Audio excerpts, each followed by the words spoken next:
Hi hello, സിജിയാണ് കേട്ടോ. അപ്പോൾ ഇന്നത്തെ നമ്മുടെ തംബ്നെയിൽ കണ്ടാൽ തന്നെ മനസ്സിലാവും ഏത് പ്ലാന്റിനെ കുറിച്ചാണ് ഇന്നത്തെ നമ്മുടെ വീഡിയോയിൽ പറയുന്നത്. സ്നേക്ക് പ്ലാന്റ് അഥവാ സാൻസവേരിയ പ്ലാന്റ്സ്. ഏകദേശം 100-ലധികം സ്പീഷീസുകൾ ഈ പ്ലാന്റ് ഇന്ന് മാർക്കറ്റിൽ അവൈലബിൾ ആണ്. പല പല വെറൈറ്റികളിലുള്ള സ്നേക്ക് പ്ലാന്റുകൾ ഇന്ന് നമുക്ക് കാണാം. അവയൊക്കെ തന്നെ ഹൈബ്രിഡ് ആയിട്ടുള്ളവയും അതേപോലെ നാടൻ വെറൈറ്റിയിൽപ്പെട്ടവയും ഒക്കെയുണ്ട്. സാൻസവേരിയ ട്രൈഫാസിയേറ്റ എന്നുള്ളതാണ് ഈ പ്ലാന്റിന്റെ സയന്റിഫിക് നെയിം. എന്നാലും കോമൺ ആയിട്ട് ഈ പ്ലാന്റിനെ സ്നേക്ക് പ്ലാന്റ്സ് അഥവാ മദർ ഇൻ ലോ ടങ് എന്നൊക്കെ വിളിക്കാറുണ്ട്. നമ്മൾ മലയാളികൾ ഇതിനെ സർപ്പപ്പോള, അമ്മായിയുടെ നാക്ക് എന്നൊക്കെ വിളിക്കാറുണ്ട്. ഇതിൻ്റെ ലീഫിന് ഏകദേശം ഒരു വാളിൻ്റെ സാമ്യമുള്ളത് കൊണ്ട് സോക്രട്ടീസിൻ്റെ വാളെന്നുമൊക്കെ ഈ പ്ലാന്റിന് വിളിപ്പേരുകൾ. ഈ പ്ലാന്റിനെ നമുക്ക് ഇൻഡോറായും ഔട്ട്ഡോറായും ഒക്കെ സെറ്റ് ചെയ്ത് വളർത്താൻ പറ്റും. എന്നിരുന്നാൽ തന്നെയും ഈ പ്ലാന്റ് ഇൻഡോറാക്കി വളർത്തുന്നതാണ് ഏറ്റവും നല്ലത്. കാരണം മറ്റൊന്നുമല്ല, നാസ വരെ സർട്ടിഫൈ ചെയ്ത പ്ലാന്റുകളിൽപ്പെട്ട ഒരു പ്ലാന്റാണ് ഈ സ്നേക്ക് പ്ലാന്റുകൾ. അതായത് ഇവയ്ക്ക് നമ്മുടെ എയറിനെ പ്യൂരിഫൈ ചെയ്യാനും എയറിലടങ്ങിയിരിക്കുന്ന ടോക്സിൻസുകളെ അബ്സോർബ് ചെയ്യാനും ഉള്ള കഴിവുണ്ടെന്നാണ് നാസ സർട്ടിഫൈ ചെയ്തിരിക്കുന്നത്. അതായത് നമ്മുടെ എയറിൽ കാണപ്പെടുന്ന ഒത്തിരി ഹാംഫുൾ ആയിട്ടുള്ള സബ്സ്റ്റൻസുകളെ അബ്സോർബ് ചെയ്ത് എയറെ നല്ല ഫ്രഷാക്കി വെക്കാനും അതേപോലെ ബാക്ടീരിയ, ഫംഗസ് മുതലായ എയറിൽ ഹാംഫുൾ ആയിട്ടുള്ള എല്ലാ ഘടകങ്ങളെയും അബ്സോർബ് ചെയ്ത് എയറിനെ പ്യൂരിഫൈ ചെയ്യാനും ഇവയ്ക്ക് സാധിക്കുമെന്നാണ് പറയുന്നത്. പിന്നൊരു കാര്യം, ഈ ചെടികൾക്ക് രാത്രികാലങ്ങളിൽ ഓക്സിജനെ പുറത്തേക്ക് വിടാനുള്ള കഴിവുണ്ട്. അതുകൊണ്ട് തന്നെ നമ്മുടെ ബെഡ്റൂമുകളിലും അതേപോലെ വായു സഞ്ചാരം കുറവായിട്ടുള്ള ഏരിയകളിലുമൊക്കെ ഇതിലെ ഒരു 5-6 പ്ലാന്റുകളൊക്കെ നമ്മൾ സെറ്റ് ചെയ്ത് വെക്കുകയാണെങ്കിൽ നമുക്ക് നല്ല ആവശ്യത്തിൽ കൂടുതൽ ഓക്സിജൻ ഒക്കെ നമ്മുടെ എയറിൽ നിറയ്ക്കാൻ ഈ പ്ലാന്റുകൾക്ക് സാധിക്കും. അതുകൊണ്ട് തന്നെ ഈ പ്ലാന്റ് ഒരു പക്ക ഇൻഡോർ പ്ലാന്റ് ആണെന്ന് നമുക്ക് പറയാം. രാത്രികാലങ്ങളിലൊക്കെ കിടക്കുമ്പോൾ ഡോറും ജനലും ഒക്കെ അടച്ചു കിടക്കുമ്പോൾ അവിടെ എയർ സർക്കുലേഷനുള്ള സാധ്യത കുറവായിരിക്കും. അങ്ങനെയുള്ള സ്ഥലങ്ങളിൽ നമുക്ക് ഈ ഒരു പ്ലാന്റ് 2-3 എണ്ണം നമ്മൾ വെച്ച് വളർത്തുകയാണെങ്കിൽ നമുക്ക് രാത്രികാലങ്ങളിൽ വേണ്ടത്ര ഓക്സിജനും ഒക്കെ ലഭിക്കുന്നതായിരിക്കും. അതുകൊണ്ടാണ് ഈ പ്ലാന്റിനെ നമ്മൾ തീർച്ചയായും ഇൻഡോർ ആക്കി വളർത്തണം എന്ന് പറയുന്നത്. ഈ ചെടിയെ നമുക്ക് നല്ല പ്രകാശമുള്ളിടത്തും ലൈറ്റ് അല്പം കുറഞ്ഞിടത്തും വെച്ച് വളർത്താൻ സാധിക്കും. അതിനനുസരിച്ച് ഇലയുടെ കളർ കുറച്ചൊരു വ്യത്യാസം വരും എന്ന് മാത്രമേ ഉള്ളൂ. ഇപ്പോൾ ഒരുപാട് തരം ഹൈബ്രിഡ് വെറൈറ്റീസും അതേപോലെ നാടൻ വെറൈറ്റീസും ഒക്കെ തന്നെ മാർക്കറ്റിൽ അവൈലബിൾ ആണ്. വാസ്തു അനുസരിച്ചും അതേപോലെ ഫെങ്ഷുയി അനുസരിച്ചും ഒക്കെ ഈ ചെടികൾ വളർത്തുന്നവരും ഇന്ന് കുറവല്ല. അതൊക്കെ തന്നെ പറഞ്ഞാലും ശരി, ഈ ചെടിയുടെ സയൻറ്റിഫിക് ആയിട്ടുള്ള കാര്യം നമ്മൾ എടുക്കുകയാണെങ്കിൽ ഇത് രാത്രികാലങ്ങളിൽ ഓക്സിജൻ റിലീസ് ചെയ്യും എന്നത് തന്നെയാണ് അവയുടെ എല്ലാം പിൻഘടകം. ഈ ചെടിയുടെ കെയറിങ്ങിനെ കുറിച്ച് പറയുകയാണെങ്കിൽ യാതൊരുവിധ കെയറിങ്ങും തന്നെ ഈ ചെടിക്ക് ആവശ്യമില്ല. വാട്ടറിങ്ങിൻ്റെ കാര്യം നോക്കുകയാണെങ്കിൽ നമ്മൾ മറ്റുള്ള ചെടികൾ നനയ്ക്കുന്നത് പോലെ ഡെയിലി നനച്ച് കൊടുക്കേണ്ട യാതൊരു ആവശ്യവും ഈ ചെടിക്കില്ല. മാസത്തിൽ 1-2 തവണയൊക്കെ നനച്ചാൽ തന്നെ ഈ ചെടി നന്നായിട്ട് വളർന്നുകൊള്ളും. ഇനി അതല്ല, നമ്മൾ ഈ ചെടിയെ വീട്ടിൽ വെച്ചിട്ട് പോകുമ്പോൾ നമുക്ക് കുറച്ച് ടെൻഷൻ കാണും, ഈ ചെടി നശിച്ചു പോകുമോ എന്നൊക്കെയുള്ളൊരു ടെൻഷൻ ഉണ്ടെങ്കിൽ അതൊന്നും തന്നെ ഈ ചെടി വളർത്തുമ്പോൾ നമുക്ക് ആവശ്യമില്ല. കാരണം ഈ ചെടിക്ക് വെള്ളം വളരെ കുറച്ച് മതി. നമ്മൾ എവിടെയൊക്കെ പോയാൽ തന്നെയും ഒരു ലേശം വെള്ളം ഒഴിച്ചിട്ട് പോയാലും ഈ ചെടി നല്ല ഹെൽത്തി ആയിട്ട് നമ്മൾ തിരിച്ചു വരുന്നവർ ഹെൽത്തി ആയിട്ട് നിന്നോളും. പിന്നെ പോട്ടിംഗ് മിക്സ് എടുക്കുമ്പോൾ മാത്രം നമ്മൾ ശ്രദ്ധിച്ചാൽ മതി. നന്നായിട്ട് ഡ്രെയിനേജ് ഉള്ളൊരു പോട്ടിംഗ് മിക്സ് വേണം നമ്മൾ ഈ ചെടിക്ക് നൽകേണ്ടത്.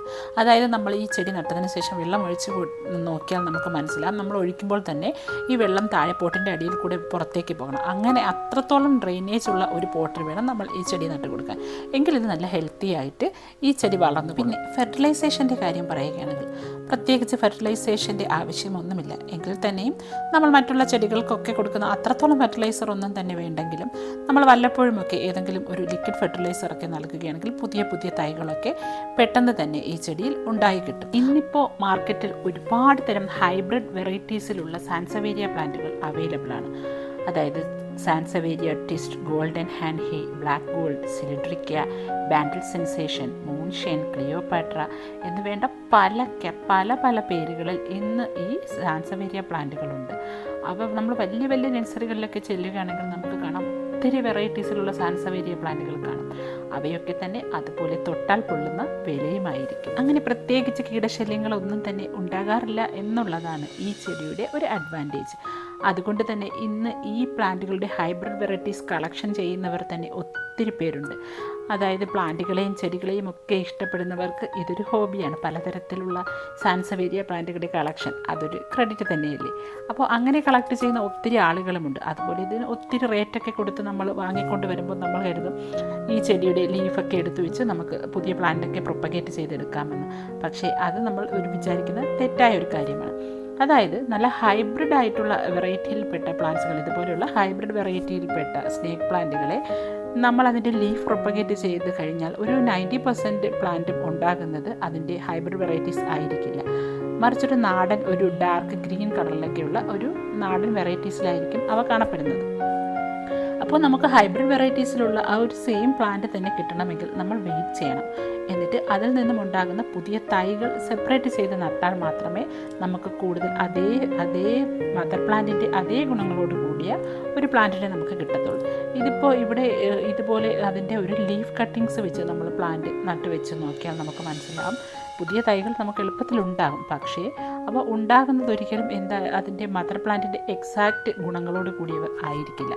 നേരെ മറിച്ചൊരു ഡാർക്ക് ഗ്രീൻ കളറിലുള്ളവയായിരിക്കും. അപ്പോൾ നമ്മൾ ഇതിനെ പ്രൊപ്പഗേറ്റ് ചെയ്തെടുക്കുന്നതിനുള്ള ബെറ്റർ മെത്തേഡ് എന്ന് പറയുന്നത് നമ്മൾ വെയിറ്റ് ചെയ്തതിന് ശേഷം പ്ലാന്റിൽ നിന്നും സെപ്പറേറ്റ് ചെയ്തെടുക്കുക. അല്ലെങ്കിൽ ഇതിൻ്റെ റൈസോംസ് ഉണ്ട്, അതോടൊപ്പം വെച്ച് നമ്മൾ കട്ട് ചെയ്തെടുത്ത് മാറ്റി നട്ടാൽ നമുക്ക് പുതിയ തൈകൾ ഉണ്ടാകുന്നതായിരിക്കും. ഇനി എല്ലാവർക്കും അങ്ങനെയാണോ എന്ന് എനിക്കറിയില്ല. കാരണം ഞാൻ ഹൈബ്രിഡ് വെറൈറ്റീസിൻ്റെ ലീഫ് പ്രൊപ്പഗേഷൻ നടത്തിയപ്പോഴൊക്കെ എനിക്കുണ്ടായിരിക്കുന്നതെല്ലാം ഒരു ലോക്കൽ വെറൈറ്റീസിലുള്ള പ്ലാന്റാണ്. അതിന് മദർ പ്ലാന്റിൻ്റെ യാതൊരുവിധ ഗുണങ്ങളും കണ്ടിട്ടുമില്ല. അങ്ങനെ ആർക്കെങ്കിലും കിട്ടിയിട്ടുണ്ടെങ്കിൽ അവരൊന്ന് കമൻറ്റ് ചെയ്തേക്കണേ. നല്ലൊരു എയർ പ്യൂരിഫയർ ആണെന്ന് പറഞ്ഞല്ലോ സാൻസവേരിയ പ്ലാന്റുകൾ. അതെങ്ങനെയാണെന്ന് വെച്ചാൽ നമ്മുടെ എയറിലുള്ള ടോക്സിൻസുകൾ ആയിട്ടുള്ള ഫോമാൽഡിഹൈഡ്, ബെൻസീൻ മുതലായ സബ്സ്റ്റൻസുകളെ ഒക്കെ ആഗിരണം ചെയ്യാനും അതേപോലെ നമുക്ക് ഹാംഫുൾ ആയിട്ടുള്ള മൈക്രോ ഓർഗാനിസത്തിനെ ഒക്കെ അബ്സോർബ് ചെയ്യാനും ഒക്കെ ഇവയ്ക്ക് സാധിക്കുമെന്നാണ് നാസയുടെ പഠനങ്ങൾ പറയുന്നത്. അതുകൊണ്ട് തന്നെ ഇവയെ നമുക്ക് നമ്മുടെ ബെഡ്റൂമിലൊക്കെ വളർത്താം. അപ്പോൾ നല്ലൊരു ഫ്രഷ് എയർ നമുക്ക് കിട്ടും. നമ്മുടെ ഓരോ ദിവസവും നല്ല ഉന്മേഷത്തോടുകൂടി തുടരാനും ഉന്മേഷത്തോടു കൂടി ആരംഭിക്കാനും ഒക്കെ നമുക്ക് സാധിക്കും. അപ്പോൾ എല്ലാവരും ഇങ്ങനെയുള്ള സ്നേക്ക് പ്ലാന്റുകൾ, അതിപ്പോൾ ഹൈബ്രിഡ് വെറൈറ്റി തന്നെ വേണമെന്നൊന്നുമില്ല, നമ്മുടെ നാടൻ വെറൈറ്റീസ് ആയാലും മതി. ഏത് നാടൻ വെറൈറ്റീസ് ആയാലും അവയുടെ എല്ലാത്തിൻ്റെയും ഫങ്ഷൻ, അത് വർക്ക് ചെയ്യുന്ന രീതിയും ഒക്കെ ഒരുപോലെ തന്നെ. അതായത് രാത്രികാലങ്ങളിൽ ഇവ ഓക്സിജനെ പുറത്തേക്ക് വിടുന്നു. സാധാരണ എല്ലാ പ്ലാന്റുകളും രാത്രികാലങ്ങളിൽ കാർബൺ ഡൈ ഓക്സൈഡിനെയാണ് പുറത്തേക്ക് വിടുന്നത്. എന്നാൽ ഈ സ്നേക്ക് പ്ലാന്റുകൾ അങ്ങനെയല്ല, അവ നേരെ മറിച്ച് ഓക്സിജനാണ് രാത്രികാലങ്ങളിൽ പുറത്തേക്ക് വിടുന്നത്. അതുകൊണ്ട് തന്നെയാണ് ഇവയെ നല്ല ഒരു ഇൻഡോർ പ്ലാന്റാക്കി വളർത്താം എന്ന് പറയുന്നത്. ഗാർഡനിങ്ങിനെയും പ്ലാന്റ്സിനെയും ഇഷ്ടപ്പെടുന്നവർ സ്നേക്ക് പ്ലാന്റ്സിൻ്റെ ഈ ഗുണങ്ങളെക്കുറിച്ച് അറിയാത്തവർ ചുരുക്കമായിരിക്കും. അപ്പോൾ നാടനായാലും ഹൈബ്രിഡ് ആയാലും ഒരു വെറൈറ്റിയെങ്കിലും കാണാത്തവർ ചുരുക്കമായിരിക്കും. ഇല്ലെങ്കിൽ ഏതെങ്കിലും ഹൈബ്രിഡ് വെറൈറ്റി വാങ്ങാൻ പറ്റിയില്ല എങ്കിലും നാടൻ വെറൈറ്റിയെങ്കിലും നമ്മുടെ വീട്ടിൽ ഉൾപ്പെടുത്തണം എന്നാണ് എൻ്റെ ഒരു അഭിപ്രായം.